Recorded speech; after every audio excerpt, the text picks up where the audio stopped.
ನಮಸ್ಕಾರ ಸ್ನೇಹಿತರೆ, ನಾನು ಇವತ್ತಿನ ತರಗತಿಯಲ್ಲಿ ಈ 15,000 ಶಿಕ್ಷಕರ ನೇಮಕಾತಿಗೆ ಸಂಬಂಧಪಟ್ಟಾಗಿರ್ತಕ್ಕಂಥ ಅಲ್ಲಿ ಎಕ್ಸಾಮ್ಗೆ ಯಾವ ರೀತಿ ತಯಾರಾಗಬೇಕು ಅನ್ನೋದ್ರ ಬಗ್ಗೆ ಹೇಳ್ತಾ ಹೋಗ್ತೀನಿ. ನೋಡ್ಬೋದು ನೀವು, ಪ್ರಮುಖವಾಗಿ ನಾನು ಹಲವಾರು ರೀತಿಯಾಗಿರ್ತಕ್ಕಂತಹ ತರಗತಿಗಳಲ್ಲಿ ಈ 15,000 ಶಿಕ್ಷಕರ ನೇಮಕಾತಿಗೆ ಸಂಬಂಧಪಟ್ಟಾಗಿರ್ತಕ್ಕಂಥ ಏನ್ GPSTR ಆಗಿರ್ಬೋದು ಮತ್ತು HSTR ಆಗಿರ್ಬೋದು ಮತ್ತು PSTR ಎಕ್ಸಾಮ್ಗಳಿಗೆ ಸಂಬಂಧಪಟ್ಟಾಗಿರ್ತಕ್ಕಂಥ ಏನ್ ಎಕ್ಸಾಮ್ ಬುಕ್ ಲಿಸ್ಟ್ ಆಗಿರ್ಬೋದು, ಸಿಲೆಬಸ್ ಮತ್ತು ಎಕ್ಸಾಮ್ ಪ್ಯಾಟರ್ನ್ ಬಗ್ಗೆನೂ ಕೂಡ ಹೇಳ್ತಾ ಹೋಗಿದ್ದೀನಿ. ಜೊತೆಗೆ ಕೆಲವೊಂದು ಎಕ್ಸಾಮ್ ತಯಾರಿ ಸಂಬಂಧಪಟ್ಟಾಗಿರ್ತಕ್ಕಂಥ ಯಾವ ರೀತಿ ನಾವು ಡೈಲಿ ಸ್ಟಡಿ ಟೈಮ್ ಟೇಬಲ್ ಹಾಕಬೇಕು ಅನ್ನೋದ್ರ ಬಗ್ಗೆನೂ ಕೂಡ ಹೇಳ್ತಾ ಹೋಗಿದ್ದೀನಿ.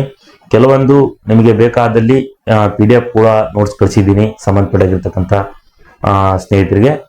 ನೋಡ್ಬೋದು, ಪ್ರಮುಖವಾಗಿ ಇಲ್ಲಿ ಹೇಳೋದಾದ್ರೆ ಇವತ್ತಿನ ತರಗತಿಯಲ್ಲಿ ಈ 15,000 ಶಿಕ್ಷಕರ ನೇಮಕಾತಿಗೆ ಸಂಬಂಧಪಟ್ಟಾಗಿರ್ತಕ್ಕಂಥ ಜೊತೆಗೆ ಇನ್ನು ಕೆಲವೊಂದು ಶಿಕ್ಷಕರ ನೇಮಕಾತಿ ಹೊಸದಾಗಿ ಏನ್ ಮಾಡ್ತಿದ್ದಾರೆ, ಅಪ್ಡೇಟ್ ಮಾಡ್ತಿದ್ದಾರೆ ಅಥವಾ ಯಾಡ್ ಮಾಡ್ತಿದ್ದಾರೆ ಅಂತ ಹೇಳ್ಬೋದು.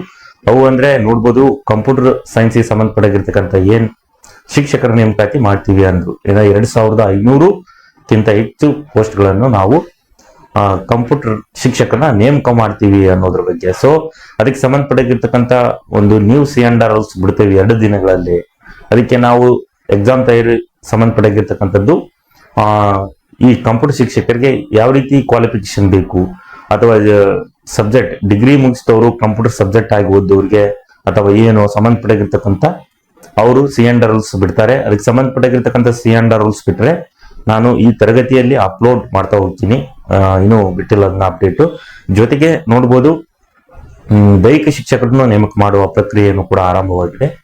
ಅವನು ಕೂಡ ಒಟ್ಟಿ ಟೋಟಲ್ ಆಗಿ ಸಮಗ್ರವಾಗಿ ಏನ್ ಬಾಕಿ ಇರ್ತಕ್ಕಂಥ ಶಿಕ್ಷಕರ ನೇಮಕಾತಿ, ಈ ಕಲಾ ವಿಭಾಗದವರು ಆಗಿರ್ಬೋದು, ಕೆಲವೊಂದು ಚಿತ್ರಕಲೆ ಆಗಿರ್ತಕ್ಕಂಥ ಶಿಕ್ಷಕರನ್ನು ನೇಮಕ ಮಾಡ್ಕೊಳ್ತೀವಿ ಅನ್ನೋದು ಕೂಡ ಹೇಳಿದ್ದಾರೆ ಅವರು. ಹಾಗಾಗಿ ಇಲಾಖಾವಾರು ಸಂಬಂಧಪಟ್ಟಿರ್ತಕ್ಕಂಥ ನಿನ್ನೆ ಮಾಹಿತಿ ಬಂದ ಪ್ರಕಾರ ಅಡ್ಡಾಡ್ತಿದೆ ಎಲ್ಲ ಏನಂತಂದ್ರೆ ನ್ಯೂಸ್ ನಲ್ಲಿ. ಕೇವಲ 3 ಅಥವಾ 4 ತಿಂಗಳಲ್ಲಿ ನಾವು 15,000 ಶಿಕ್ಷಕರ ನೇಮಕಾತಿ ಪ್ರಕ್ರಿಯೆಯನ್ನು ಪೂರ್ಣಗೊಳಿಸ್ತೀವಿ ಅನ್ನೋದು ಮಾಹಿತಿ ಕೊಟ್ಟಿದ್ದಾರೆ. ಹಾಗಾದ್ರೆ ಈ 4 ತಿಂಗಳ ಅಥವಾ 3 ತಿಂಗಳಲ್ಲಿ ನೇಮಕಾತಿ ಪೂರ್ಣಗೊಳ್ಳುವುದಾದ್ರೆ ಹಾಗಾದ್ರೆ ನೋಟಿಫಿಕೇಶನ್ ಇದೇ ತಿಂಗಳಲ್ಲಿ ಹೊರಡಿಸಬೇಕಾಗುತ್ತದೆ. ಅವರು ಹೇಳಿದ ಪ್ರಕಾರ ಅವ್ರು ಏನ್ ಹೇಳಿದ್ದಾರೆ, ನೇಮಕವನ್ನು ನಾವು ಪೂರ್ಣಗೊಳಿಸ್ತೇವೆ ಅನ್ನೋದಾದ್ರೆ ಈ ತಿಂಗಳ ಅಥವಾ ನೆಕ್ಸ್ಟ್ ಮಂತ್ ಒಳಗೆ ಅವರು ನೋಟಿಫಿಕೇಶನ್ ಮಾಡಬೇಕಾಗುತ್ತದೆ ಈ 15,000 ಶಿಕ್ಷಕರ ನೇಮಕಾತಿ. ಇಲ್ಲ ಇನ್ನು 4 ತಿಂಗಳೊಳಗೆ ನೋಟಿಫಿಕೇಶನ್ ಬಿಡ್ತೇವೆ ಅನ್ನೋದಿದ್ರೆ ಇನ್ನು 4 ತಿಂಗಳ ಅವರು ಮುಂದುವರಿಸ್ತಾರೆ ಅಂತ ಹೇಳ್ಬೋದು. ಆದ್ರೆ ಅವರು ನಾವು ನೇಮಕವನ್ನು ಏನ್ ಮಾಡ್ತೀವಿ 4 ತಿಂಗಳೊಳಗೆ ಅದನ್ನ ಪ್ರಕ್ರಿಯೆಯನ್ನು ಪೂರ್ಣಗೊಳಿಸ್ತೀವಿ ಅಂತ ಹೇಳಿದ್ದಾರೆ. ಹಾಗಾದ್ರೆ ಈ 4 ತಿಂಗಳೊಳಗೆ ಪೂರ್ಣಗೊಳಿಸುವುದಾದ್ರೆ ಅವರು ಈ ತಿಂಗಳು ಅಥವಾ ಮುಂದಿನ ತಿಂಗಳೊಳಗೆ ಅವರು 1ನೇ ತಾರೀಕೊಳಗೆ ನೋಟಿಫಿಕೇಶನ್ ಮಾಡಬೇಕಾಗುತ್ತೆ. ಇದು ಅವರ ನಮ್ಮ ಏನಪ್ಪ ಅಂದ್ರೆ ಅವ್ರು ಹೇಳಿರ್ತಕ್ಕಂಥ ಒಂದು ನಿಯಮದ ಪ್ರಕಾರ ನಾವು ಹೇಳ್ಬೋದು ಅಂತ ಹೇಳ್ಬೋದು. ಜೊತೆಗೆ ಈ ಸಂಬಂಧಪಟ್ಟಿರ್ತಕ್ಕಂಥದ್ದು ಈ ಶಿಕ್ಷಕರ ನೇಮಕಾತಿಗೆ ಸಂಬಂಧಪಟ್ಟಿರ್ತಕ್ಕಂಥದ್ದು ಹೊಸದಾಗಿ ಆಡ್ ಆಗ್ತಿರ್ತಕ್ಕಂಥ ಅಪ್ಡೇಟ್ ಮಾಡಿದ್ರೆ ಈ KPS ಸ್ಕೂಲ್ಗಳಲ್ಲಿ ನಾವು ಏನ್ ಮಾಡ್ತೀವಿ, ಒಂದರಿಂದ ತರಗತಿಯಿಂದನೇ ನಾವು ಅವ್ರಿಗೆ ಕಂಪ್ಯೂಟರ್ ಶಿಕ್ಷಣವನ್ನು ಕೊಡಬೇಕು ಅನ್ನೋ ಒಂದು ಉದ್ದೇಶದಿಂದ, ಗುಣಮಟ್ಟದ ಶಿಕ್ಷಣ ಕೊಡಬೇಕು, ಟೆಕ್ನಾಲಜಿಗೆ ಅವ್ರಿಗೆ ಕೊಡಬೇಕು ಅನ್ನೋ ಶಿಕ್ಷಣವನ್ನು ನಾವು ನೀಡಬೇಕು, ಗುಣಮಟ್ಟದ ಶಿಕ್ಷಣವನ್ನು ಕೊಡಬೇಕು ಅನ್ನೋ ಒಂದು ಉದ್ದೇಶದಿಂದ ಅವ್ರು ಏನ್ ಮಾಡ್ತಿದ್ರೆ ಕಂಪ್ಯೂಟರ್ ಶಿಕ್ಷಕರನ್ನು ನೇಮಕ ಮಾಡ್ಕೊಳ್ತಿದ್ರೆ. ಸೊ ಅದಕ್ಕೆ ಸಂಬಂಧಪಟ್ಟಿರ್ತಕ್ಕಂಥದ್ದು ನೋಡ್ಬೋದು, ನಾವು ಡೈಲಿ ನಿತ್ಯದ ಏನ್ ಈಗ 15,000 ಶಿಕ್ಷಕರ ಹೈಸ್ಕೂಲ್ ಆಗಿರ್ಬೋದು, ಪ್ರೈಮರಿ ಮತ್ತು ಪದವೀಧರ ಶಾಲಾ ಶಿಕ್ಷಕರ ನೇಮಕಾತಿಗೆ ಸಂಬಂಧಪಟ್ಟಿರ್ತಕ್ಕಂಥ ನಾವು ಡೈಲಿ ಯಾವ ರೀತಿ ಸ್ಟಡಿ ಮಾಡಬೇಕು ಅನ್ನೋದ್ರ ಬಗ್ಗೆ ನಾನು ಹೇಳ್ತಾ ಹೋಗ್ತೀನಿ. ಪ್ರಮುಖವಾಗಿ ಫಸ್ಟ್ ನೋಡಿ, ನೀವು ಏನಪ್ಪಾ ಅಂದ್ರೆ ಇದು ಕೊನೆಯ ಪರೀಕ್ಷೆ ಕೊನೆಯ ಅವಕಾಶ ಅಂತ ಓದಿ. ಅವರು ಹೇಳಿದರೆ ಈಗ 51,000 ಶಿಕ್ಷಕರ ನೇಮಕಾತಿ ಆರ್ಥಿಕ ಅನುಮೋದನೆಗೊಂಡಿದೆ. ಗೊಂಡ ನಂತರ ಅವರು 51,000 ಶಿಕ್ಷಕರ ನೇಮಕವನ್ನು ಒಂದೇ ಸಾರಿ ಮಾಡುವುದಿಲ್ಲ, ಅವರು ಹಂತವಾಗಿ ಅಂತ ಹೇಳಿದ್ದಾರೆ. ಹಾಗಾಗಿ ಮೊದಲನೇ ಹಂತವೇ ಏನು ಲೇಟ್ ಆಗ್ತಿದೆ. 15,000 ಏನ್ ಕರಿತಾರೆ ಅಂದ್ರು ಸುಮಾರು 2 ವರ್ಷದಿಂದಲೂ ಹೇಳ್ತಿದ್ದಾರೆ 15,000 ಅಂದು. ಹಾಗಾಗಿ ಇನ್ನು ನೆಕ್ಸ್ಟ್ ನೋಟಿಫಿಕೇಶನ್ ನೋಡೋಣ, ಇದು ಪಾಸ್ ಆಗ್ಲಿ ಫೇಲ್ ಆಗ್ಲಿ, ಮುಂದೆ ನಾವು ಮತ್ತೆ ಅವಕಾಶ ಸಿಕ್ಕರೆ ಬರೆಯೋಣ ಅನ್ನೋ ಒಂದು ಏನಪ್ಪ ಅಂದ್ರೆ ಬಿಡಿ ಅದನ್ನ ತಲೆ ಇರತಕ್ಕಂಥ ಬಿಟ್ಟು ನಾವು ಈಗ ಓದ್ತಿರೋ ಪರೀಕ್ಷೆಗೆ ಕೊನೆಯ ಏನಪ್ಪ ಅವಕಾಶ, ಕೊನೆಯ ಪರೀಕ್ಷೆ ಮತ್ತು ಕೊನೆಯ ಅವಕಾಶ ಅಂತ ಓದಿ ಅಂತ ಹೇಳ್ತೀನಿ. ಜೊತೆಗೆ ಯಾಕಂದ್ರೆ ನೀವು ಯಾವ ರೀತಿ ಓದ್ಬೇಕು ಅನ್ನೋದಾದ್ರೆ ಆ ಮೈಂಡ್ ಸೆಟ್ ಇಟ್ಕೊಂಡು ಓದ್ಬೇಕಾಗುತ್ತದೆ. ನೆಕ್ಸ್ಟ್ ಬರೋದಾದ್ರೆ ಸ್ಟ್ರಾಂಗ್ ಮೈಂಡ್ ಸೆಟ್ ಇಟ್ಕೊಳ್ಳಿ ನೀವು ಬರೋದಾದ್ರಿ. ಯಾಕಂದ್ರೆ ಈ ಶಿಕ್ಷಕರ ನೇಮಕಾತಿಗೆ ಸಂಬಂಧಪಟ್ಟಿರ್ತಕ್ಕಂಥದ್ದು ಕ್ವಶನ್. ಸೊ ಎಷ್ಟು ಕಾಂಪಿಟೇಷನ್ ಆಗುತ್ತೆ ಎಲ್ಲಾ ಪರೀಕ್ಷೆಗಳಲ್ಲಿ, ವರ್ಷ ಪ್ರತಿ ವರ್ಷ ಏನಾಗುತ್ತೆ ಸ್ಟ್ರಾಂಗ್ ಆಗಿರ್ತಕ್ಕಂಥ ಕಾಂಪಿಟೇಷನ್ ಆಗುತ್ತೆ. ಹಲವಾರು ರೀತಿ ಇರತಕ್ಕಂಥ BEd ಆಸ್ಪಿರೆಂಟ್ಸ್ಗಳು ಹೊರಗೆ ಬರ್ತಿದ್ದಾರೆ. TET ಅತಿ ಹೆಚ್ಚು ಪಾಸ್ ಆಗ್ತಿರೋ ಕೂಡ ಲಕ್ಷ ಗಂಟಲೆ ಇದ್ದಾರೆ. ಹಾಗಾದ್ರೆ ಅವ್ರನ್ನೆಲ್ಲ ಮೆಟ್ಟಿ ನಾವು ರ್ಯಾಂಕ್ ಮೆರಿಟ್ ಲಿಸ್ಟ್ ನಲ್ಲಿ ಬರಬೇಕಾದ್ರೆ ನೀವು ಪ್ರಮುಖವಾಗಿ ಮೈಂಡ್ ಸೆಟ್ ಅನ್ನು ಹೊಂದಿರಲೇಬೇಕು. ಯಾವ ರೀತಿ ಮೈಂಡ್ ಸೆಟ್ ಅನ್ನೋದಾದ್ರೆ, ನಾನು ಕೇವಲ 100 ಪೋಸ್ಟ್ ಕರೆದ್ರು ಅದರಲ್ಲಿ 100ನೇ ರ್ಯಾಂಕ್ ನಾನಾಗಿರ್ಬೇಕು ಅನ್ನೋದ್ರು ಆ ರೀತಿ ಓದಿರ್ಬೇಕು. ಅಂದ್ರೆ ಕನಿಷ್ಠ ಪಕ್ಷ ನಾನು 100ನೇ ರ್ಯಾಂಕ್ ನಿಲ್ಲೇಬೇಕು. ನಿಮ್ಮ ಕಾಸ್ಟ್ ವೈಸು ಅತಿ ಹೆಚ್ಚು ಕಾಂಪಿಟೇಷನ್ ಆಗುತ್ತೆ. ನಿಮ್ ಕಾಸ್ಟ್ ವೈಸ್ ಬಿಡ್ತಾರೆ, ಅಲ್ಲಿ ಟೀಚರ್ ನೋಟಿಫಿಕೇಶನ್ ಆದ್ರೆ ನಿಮ್ ಕಾಸ್ಟ್ ವೈಸ್ ಬಿಡ್ತಾರೆ ಇಷ್ಟು ಪೋಸ್ಟ್ಗಳೊಂದು. ನಿಮ್ ಕಾಸ್ಟ್ ನಲ್ಲೇ ಅತಿ ಹೆಚ್ಚು ಓದೋರು ಇರ್ತಾರೆ, ನಿಮಗೆ ಗೊತ್ತಾಗಲ್ಲ. ನಿಮ್ ಡಿಸ್ಟಿಕ್ ವೈಸ್ ಇರ್ತಾರೆ, ನೀವು ಡಿಸ್ಟಿಕ್ ವೈಸ್ ಆಗ್ತೀರ ಅಂದ್ರೆ ನಿಮ್ ಡಿಸ್ಟಿಕ್ ವೈಸ್ ನಲ್ಲಿ ನಿಮ್ಮ ಕಾಸ್ಟ್ ವೈಸ್ ಇಡೀ ಜಿಲ್ಲೆಗೆ ನಿಮ್ ಕಾಸ್ಟ್ ವೈಸ್ ಅತಿ ಹೆಚ್ಚು ಇರ್ತಾರೆ. ಅವ್ರನ್ನೆಲ್ಲ ನೀವು ಏನ್ ಮಾಡೋದ್ರೆ ಮೇರಿಟ್ ಲಿಸ್ಟ್ ಬರ್ಬೇಕಂದ್ರೆ ಅವ್ರನ್ನೆಲ್ಲರಿಗೂ ನೀವು ಕಾಂಪಿಟೇಷನ್ ಮಾಡಬೇಕು. ಹಾಗಾಗಿ ಮೈಂಡ್ ಸೆಟ್ ನೀವು ಅತಿ ಹೆಚ್ಚಾಗಿರ್ತಕ್ಕಂಥ ಸ್ಟ್ರಾಂಗ್ ಕಾಂಪಿಟೇಷನ್ ಆಗಿ ಕೊಡಬೇಕಾಗುತ್ತದೆ ಪರೀಕ್ಷೆಯಲ್ಲಿ. ಯಾವುದೇ ಎಕ್ಸಾಮ್, ಅದು ಪ್ರಮುಖವಾಗಿ ಎಸ್ಪೆಷಲಿ ಹೇಳೋದಾದ್ರೆ HSTR ಎಕ್ಸಾಮ್ ಹೆವಿ ಕಾಂಪಿಟೇಷನ್ ಆಗುತ್ತೆ ಅಂತ ಹೇಳ್ಬೋದು. ಯಾಕಂದ್ರೆ ಅದಕ್ಕೆ BEd ಕ್ವಾಲಿಫೈ ಅಷ್ಟೇ, ಯಾವುದೇ ರೀತಿ ಅರ್ಹತೆ ಪರೀಕ್ಷೆ ಇರೋದಿಲ್ಲ. ಅದರಲ್ಲಿ ನೆಕ್ಸ್ಟ್ ಬರೋದಾದ್ರೆ ಸ್ವಲ್ಪ ಕಾಂಪಿಟೇಷನ್ ಕಡಿಮೆ ಆಗೋದಾದ್ರೆ GPSTR ಕಡಿಮೆ ಆಗುತ್ತೆ, PSTR ಕಡಿಮೆ ಆಗುತ್ತೆ. ಯಾಕಂದ್ರೆ ಅಲ್ಲಿ TT ಕ್ವಾಲಿಫೈ ಪೇಪರ್ 1, 2 ಪಾಸ್ ಆದವರಿಗೆ ಮಾತ್ರ ಅವರು ಫಿಲ್ಟರ್ ಮಾಡಿ ಮೇನ್ CETಗೆ ಎಕ್ಸಾಮ್ ನಡೆಸ್ತಾರೆ ಅಂತ ಹೇಳ್ಬೋದು. ನೆಕ್ಸ್ಟ್ ಬರೋದಾದ್ರೆ ನೀವು ನಿರಂತರ ಅಧ್ಯಯನ ಮಾಡಬೇಕು. ಈಗ ನೀವು ಕಂಟಿನ್ಯೂ ಆಗಿರ್ತಕ್ಕಂಥ ಸ್ಟಡಿ ಮಾಡ್ತಿರೋ ಅನ್ನೋದು ನಮಗೆ ಗೊತ್ತಿದೆ.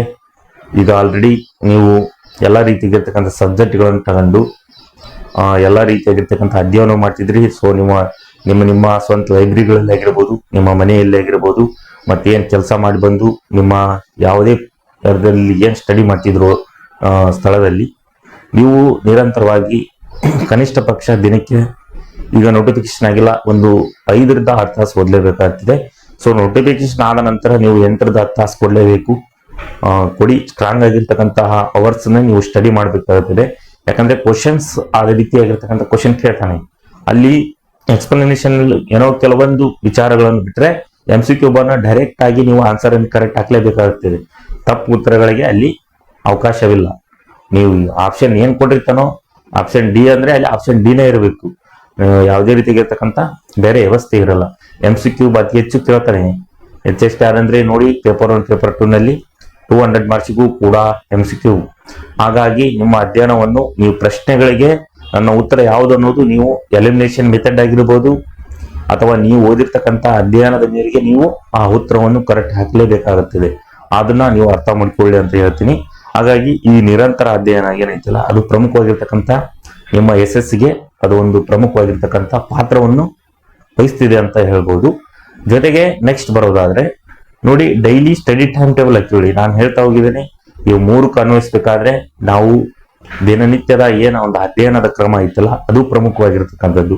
ಯಾಕಂದ್ರೆ ನಾವು ಮಾರ್ನಿಂಗ್ ಇರತ್ಲೆ ಏನೋ ಒಂದು ಕೆಲಸ ಅಥವಾ ಬೇರೆ ಕಡೆ ಏನೋ ಒಂದು ಇರತ್ಲೆ, ಇವತ್ತು ದಿನ ಬಿಟ್ಟು ನಾಳಿದ್ದ ಹೋದ್ರಾತು, ಇವತ್ತೊಂದ್ ದಿನ ಐತಿ ನಾಳಿದ್ದ ಹೋದ್ರಾತು, ಬೇರೆ ಒಂದು ಕೆಲಸ ಐತಿ ಅಂದ್ರೆ ಇದನ್ನ ನೀವು ಏನಪ್ಪಾ ಅಂದ್ರೆ ಮುಂದೆ ಆಗ್ತಾ ನೀವು ಟೈಮ್ ವೇಸ್ಟ್ ಮಾಡ್ತಾ ಹೋಗ್ತೀರಾ. ಹಾಗಾಗಿ ನಿಮ್ದು ಏನ್ ಸ್ಟಡಿ ಟೈಮ್ ಟೇಬಲ್ ಅದೆಯೋ ಹಾಕೊಳ್ಳಿ. ನಿಮ್ಮ ಫ್ರೀ ಟೈಮ್ ನಲ್ಲಿ ಹೊರಗೆ ಹೋಗಿ, ನೀವು ಫ್ರೀ ಟೈಮ್ ನಲ್ಲಿ ಬೇರೆ ಕೆಲಸವನ್ನು ಮಾಡ್ಕೊಳ್ಳಿ. ಈಗ ಖಾಲಿ ಕುಂತಿರ್ತಕ್ಕಂಥ ಎಷ್ಟು ಲೇಜಿನೆಸ್ ಮಾಡ್ತಾರೆ. ಈಗ ಏನೋ ಕೆಲಸ ಮಾಡ್ತಿದ್ರು, ಅವರು ಬಂದು ವಿಡಿಯೋ ಟೈಮಲ್ಲಿ ಓದ್ತಾರೆ. ಅತಿ ಹೆಚ್ಚು ಲೇಜಿನೆಸ್ ಮಾಡೋರೆ ಖಾಲಿ ಟೈಮ್ನವ್ರು ಅಂತ ಹೇಳ್ಬೋದು. ಹಾಗಾಗಿ ನೀವು ಕುತ್ಕೊಂಡಿರ್ತಕ್ಕಂಥದ್ದು ನೀವು ಯಾವುದೇ ಒಂದು ನಿಮ್ದು ಅದು ಟೈಮ್ ಓದಕ್ ಕೊಡಿ. ಯಾಕಂದ್ರೆ ನೋಟಿಫಿಕೇಶನ್ 3-4 ವರ್ಷ ಕಾಯ್ತಿರ್ತದೆ. ನೀವು ನೋಟಿಫಿಕೇಶನ್ ಆಗಿಲ್ಲ ಅಂತ ಕಾಯ್ತಿರ್ತೀರಾ. ಆ ಟೈಮ್ನಲ್ಲಿ ಈ ಟೈಮ್ನಲ್ಲಿ ನೀವು ಟೈಮ್ ವೇಸ್ಟ್ ಮಾಡ್ತಾ ಹೋದ್ರೆ ನಿಮ್ಗೆ ನೆಕ್ಸ್ಟ್ ನೋಟಿಫಿಕೇಶನ್ ಸಿಗುತ್ತೋ, ನಿಮ್ಗೆ ಏಜ್ ಸಿಗಲ್ಲ, ನೋಟಿಫಿಕೇಶನ್ ಸಿಗಲ್ಲ. ಯಾಕಂದ್ರೆ ಇವ್ರು ಶೀಘ್ರದಲ್ಲೇ ಅಂದ್ರೆ 2 ವರ್ಷ ಆಯ್ತು, ಮುಂದೆ ಹಂತವಂತಂದ್ರೆ 5 ವರ್ಷನ ಆಗ್ಬಹುದು. ಹಾಗಾಗಿ ನಿಮ್ದು ನಾನು ಹೇಳಿದ್ನಲ್ಲ, 1 ಪಾಯಿಂಟ್ ಕೊನೆಯ ಪರೀಕ್ಷೆ, ಕೊನೆಯ ಅವಕಾಶ, ಲಾಸ್ಟ್ ಅಟೆಂಪ್ಟ್ ಅಂತನೂ ಕೂಡ ನೀವು ಓದ್ಬೇಕಾಗುತ್ತದೆ. ಈ ಮೈಂಡ್ ಸೆಟ್ ಇಟ್ಕೊಂಡು ನೀವು ಡೈಲಿ ನಿರಂತರವಾಗಿರ್ತಕ್ಕಂಥ ಅಧ್ಯಯನವನ್ನು ಮಾಡಿ. ಹಾಗಾಗಿ ನಾನು ಯಾಕೆ ಡೈಲಿ ನಿತ್ಯದ ಇದಕ್ಕೆ ಸಂಬಂಧಪಟ್ಟಾಗಿರ್ತಕ್ಕಂಥ ನಿಮ್ಗೆ ಈ ರೀತಿ ಹೇಳ್ತಾ ಹೋಗ್ತೀನಿ ಅಂತಂದ್ರೆ, ನಿಮಗೆ ಮೈಂಡ್ ಬೂಸ್ಟ್ ಆಗುತ್ತೆ. ಡೈಲಿ ಓದಕ್ಕೆ ರೊಟೈನ್ ನಿಮ್ಗೆ ಆಗುತ್ತೆ ಅನ್ನೋ ಒಂದು ಅನುಕೂಲದಿಂದ ನಾನು ಇದಕ್ಕೆ ಸಂಬಂಧಪಟ್ಟಾಗಿರ್ತಕ್ಕಂಥ ಡೈಲಿ ಅಪ್ಡೇಟ್ ಜೊತೆಗೆ ಏನಾದ್ರೂ ನಿಮ್ಗೆ ಎಕ್ಸಾಮ್ ಟ್ರಿಕ್ಸ್ ಬಗ್ಗೆ ಹೇಳ್ತಾ ಹೋಗ್ತೀನಿ ಅಂತ ಹೇಳ್ಬೋದು. ಜೊತೆಗೆ ನೋಡಿ, ಈ ಪ್ರಮುಖವಾಗಿ ಈಗ ಶಿಕ್ಷಕರ ನೇಮಕಾತಿಗೆ ಏನದವು ಎಲ್ಲ HSTR, GPSTR ಮತ್ತು PSTR ಮತ್ತು ದೈಹಿಕ ಶಿಕ್ಷಕರು ಜೊತೆಗೆ ಕಂಪ್ಯೂಟರ್ ಶಿಕ್ಷಕರಿಗೆ ಸಂಬಂಧಪಟ್ಟಿರ್ತಕ್ಕಂಥ ನಾನು ಹಲವಾರು ರೀತಿಯಾಗಿರ್ತಕ್ಕಂಥ ಈಗ ನಾವು ನಂಬರ್ ಕೊಟ್ಟಿದ್ದೀನಿ, PDF ನೋಟ್ಸ್ಗೆ ನಂಬರ್ ಕೊಟ್ಟಿದ್ದೀನಿ, ವಾಟ್ಸ್ಆಪ್ ನಂಬರು. ಅದಕ್ಕೆ ನೀವು 50 ರೂಪೀಸ್ ಮೂಲಕ ಪೇ ಮಾಡಿ ನೋಟ್ಸ್ ತಗೊಳ್ಳಿ ಅಂತ ಹೇಳಿದೆ. ಹಲವಾರು ರೀತಿ ಸ್ನೇಹಿತರು ಕೂಡ ತಗೊಂಡ್ರು, ಧನ್ಯವಾದಗಳು, ಕೃತಜ್ಞತೆನೂ ಕೂಡ ಹೇಳಿದ್ದಾರೆ. 50 ರೂಪೀಸ್ಗೆ ಇಡೀ ಕರ್ನಾಟಕದಲ್ಲಿ ಯಾವುದೇ ರೀತಿಯಾಗಿರ್ತಕ್ಕಂಥ ನೋಟ್ಸ್ ಕೊಡ್ತಿಲ್ಲ, ಅದು ನಾನು ಕೊಡ್ತಿದ್ದೀನಿ ಅಂತ ಹೇಳ್ತೀನಿ. ಜೊತೆಗೆ ಯಾರಾದರೂ ಕೊಟ್ಟರು ಕೊಡ್ಬೋದು, ಆದ್ರೆ ನನಗೆ ಗೊತ್ತಿರುವ ಆ ಮಾಹಿತಿ ಪ್ರಕಾರ 50 ರೂಪೀಸ್ಗೆ ನನಗೆ ಸಂಬಂಧಪಟ್ಟಿರ್ತಕ್ಕಂಥ ಏನ್ ಕಲೆಕ್ಟ್ ಮಾಡಿರ್ತಕ್ಕಂಥ ನೋಟ್ಸ್ಗಳನ್ನು ನಾನು ವಿದ್ಯಾರ್ಥಿಗೆ, ನಮ್ಮ ಸ್ನೇಹಿತರಿಗೆ ಕೂಡ ಅನುಕೂಲ ಆಗಲಿ ಅಂತ ನಾನು ಕೊಡ್ತಿದ್ದೀನಿ. ಸೊ ಅದನ್ನ ಉಪಯೋಗ ಮಾಡ್ಕೊಳ್ಳಿ. ನಾನು ಮತ್ತೆ ಇದ್ರ ಜೊತೆಗೆ ಏನ್ ಜಾಯಿನ್ ಹಾಕಿರೋ, ಪೇ ಮಾಡಿ PDF ನೋಟ್ಸ್ ಕೊಡ್ತಿರೋ, ನಾನು ಈಗ ಮತ್ತೆ ಅವರಿಗೆ ಸಬ್ಜೆಕ್ಟ್ ವೈಸು ಏನಪ್ಪಾ ಅಂದ್ರೆ ವಾಟ್ಸಪ್ ಗ್ರೂಪ್ ಮಾಡ್ತಿದ್ದೀನಿ. ಅದಕ್ಕೆ ಕಮ್ಯುನಿಟಿ ಗ್ರೂಪ್ ಮಾಡಿ ನಿಮ್ಗೆ ಏನ್ ಮಾಡ್ತಿದ್ದೀನಿ, ಡೈಲಿ ಅಪ್ಡೇಟ್ ಕೂಡ ಕೊಡ್ತಿದ್ದೀನಿ. ಮತ್ತೆ ಪೈಲೆ ಎಕ್ಸ್ಟ್ರಾ ಸಿಕ್ಕರೂ ಕೂಡ ನಾನು ಏನಂದ್ರೆ ಅದಕ್ಕೆ ಸೆಂಡ್ ಮಾಡ್ತಿದ್ದೀನಿ. ಈಗ ಮತ್ತೆ 2 ದಿನಗಳ ಹಿಂದೆ ಕಂಪ್ಯೂಟರ್ ಆಗಿರ್ಬೋದು, ದೈಹಿಕ ಶಿಕ್ಷಕರು ಕೂಡ ನೋಟ್ಸ್ ಬಿಟ್ಟಿದ್ದಾರೆ, ನಾನು ಹಾಕ್ತಿದ್ದೀನಿ. ಸೊ ಇಂಗ್ಲಿಷ್ ಮೀಡಿಯಂ ಕೂಡ ಲೇಟ್ ಆಗುತ್ತೆ, ನಮ್ಮ ತಲೆ ಇಲ್ಲ. ಈಗ ಅದಕ್ಕೆ ಸಂಬಂಧಪಟ್ಟಿರ್ತಕ್ಕಂಥ ಸಿಕ್ಕರೆ ನಾವು ಸೈನ್ ಮಾಡ್ತೀವಿ. ಈಗ ಪೇಪರ್ 1 ಪೇಪರ್ 2 ಇತ್ತಿಲ್ಲ, 50 ರೂಪೀಸ್ಗೆ ಎರಡನ್ನೂ ಕಳಿಸ್ತಿದ್ವಿ, ಯಾವುದೇ ಎಕ್ಸ್ಟ್ರಾ ಫೀಸ್ ಇಲ್ಲ. ಸೊ ಅವ್ರು ಎಕ್ಸ್ಟ್ರಾ ಆಗ್ತಾನಂದ್ರು ಕೂಡ ನಾವು ಇಸ್ಕೊಳಲ್ಲ, ಓನ್ಲಿ 50 ರೂಪೀಸ್ಗೆ ನಾವು ನೋಟ್ಸ್ ಕಳಿಸ್ತಿದೀವಿ. ಹಾಗಾಗಿ ಯಾರ್ಯಾರಿಗೆ ಮತ್ತೆ ಬೇಕಾದ್ರೆ ಅವರು ಈ ಶೋ ಆಗ್ತಿರೋ ಆ ವಾಟ್ಸಪ್ ನಂಬರ್ಗೆ ನೀವು ಕಾಲ್ ಮಾಡಿ ಅಥವಾ ವಾಟ್ಸಪ್ ಮುಖಾಂತರ ಮೆಸೇಜ್ ಮಾಡಿದ್ರೆ ಸಾಕು, ನಾವು ಸೆಂಡ್ ಮಾಡ್ತೀವಿ ಅಂತ ಹೇಳ್ತೀನಿ. ಜೊತೆಗೆ ನಾನು ಮುಂದಿನ ತರಗತಿಯಲ್ಲಿ ಈ ಶಿಕ್ಷಕರ ನೇಮಕಾತಿಗೆ ಸಂಬಂಧಪಟ್ಟಿರ್ತಕ್ಕಂಥ ಏನಾದ್ರೂ ಮಾಹಿತಿ ಕೂಡ ಶಿಕ್ಷಕರು ಕೂಡ ನಾನು ಅಪ್ಲೋಡ್ ಮಾಡ್ತಾ ಹೋಗ್ತೀನಿ. ನಿಮಗೆ ಸಂಬಂಧಪಟ್ಟಿರ್ತಕ್ಕಂಥ ಎಕ್ಸಾಮ್ಗಳಿಗೆ ನೀವು ತಯಾರಾಗಿ ನಾವು ಅದಕ್ಕೆ ನಿರಂತರವಾಗಿರ್ತಕ್ಕಂಥ ಸಪೋರ್ಟ್ ಕೂಡ ಮಾಡ್ತೀವಿ ಅಂತ ಹೇಳಿ ನಾನು ಮುಂದಿನ ತರಗತಿಯಲ್ಲಿ ಸಿಗ್ತೀನಿ. ಎಲ್ಲರಿಗೂ ಧನ್ಯವಾದಗಳು.